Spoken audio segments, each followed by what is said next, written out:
Guys কি খবৰ আপোনালোকৰ আশা কৰিছোঁ চব ভালে আছে আৰু আজি আমাৰ ভিডিঅ'টিলে আপোনালোকক স্বাগতম জনালোঁ মই পথাৰত গৈছিলোঁ ছাগলী চৰাবৰ কাৰণে আৰু এতিয়া ঘৰত আহি মই দেখিছোঁ মোৰ ডাঙৰখনা মানে ছাগলী এজনী ধুনীয়া ধুনীয়া দুটা পোৱালি দিছে মই আপোনালোকক দেখুৱাই আছোঁ এজনী হৈছে পাঠি আৰু এইটো হৈছে পঠা চামা চা এইয়া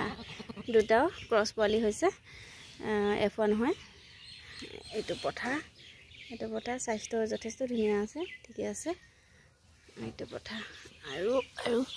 এজনী পাঠিজনী শুই আছে ভাগৰ লাগিছে ন এনেকৈ আছে মাজনী হৈছে হেৰি কি কয় লোকেল ছাগলী আৰু মই F1 পঠা দিছিলোঁ তো দুটা ধুনীয়া ধুনীয়া পাঠি এটা পঠা এটা হৈছে আজি মই বহুত খুশি বহুত দিন ওয়েট কৰি আছিলোঁ মোৰ ছাগলীজনী কি পোৱালি দিব পঠাহে দিয়ে না পাঠিয়ে দিয়ে সেইটো কাৰণে ভাবিছিলোঁ পঠা দিয়ে না পাঠি দিয়ে চিন্তা কৰি আছিলোঁ কিন্তু এতিয়া পঠা এটা পাঠি এটা দিলে মোৰ মনৰ কামনাবোৰ হ'ল ভাল লাগিছে।